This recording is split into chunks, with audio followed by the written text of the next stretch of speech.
Origins of Mandroid Armor. Armor originally designed by Tony Stark to be used by S.H.I.E.L.D.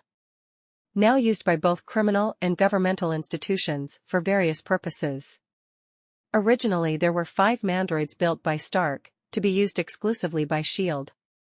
Officers for multiple different purposes, but when Stark International was taken over by Stain International, the Mandroid models were put into mass production, and were used as security not just for Stain's operations himself, but also were sold to multiple criminal groups, as Stain had far less moralistic boundaries about who he would work with for a profit, and as such, many of these Mandroid units would be found being used by crime bosses and groups as enforcers or assassins.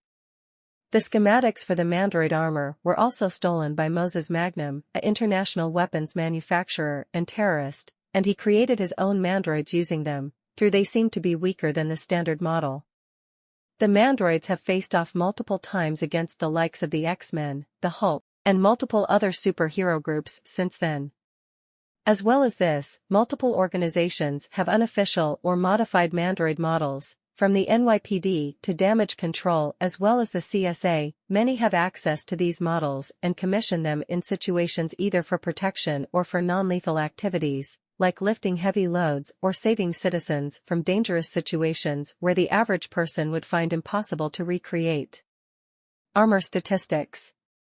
The Mandroid armor is massive, standing well over 8 feet and weighing more than 300 pounds, making it a heavy and rather clumsy suit that was more known for its strength and size than anything to do with agility. The outside layer of the suit was reinforced with steel, with the secondary layer being a mix of more steel and figments to protect the body of the user inside it. The actual limbs of the body were powered and moved by powerful electrical motors, which produce about 50,000 watts of power, which allowed for the pilot to move the heavy mech without suffering from fatigue. As well as this, the electrical motors allow for the user's strength to be amplified by about 20 times on top of their average amount. Under the steel-over shell, the suit was armed with sensors, which captured the movements of the pilot within the mech and reproduced them within the outer shell of the Mandroid.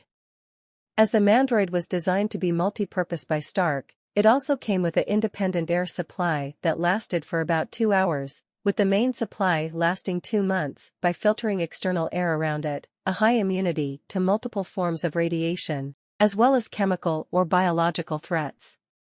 In terms of offensive capabilities, the Mandroid came with 2 arm-mounted stun laser cannons, which were designed to be non-lethal but were modified by some to be capable of killing, which were the main weapons of the Mandroid, but it also came with a tractor beam located at the hip of the suit, which was used as an offensive weapon or as a force field against incoming attacks, and a high-intensity torch powered by a laser, which was designed to cut through steel or heavy slag, but could, again, also be modified as a deadly weapon. In terms of the interface, the Mandroid was capable of communicating with technology around the world, though it was most effective in a localized area of communications.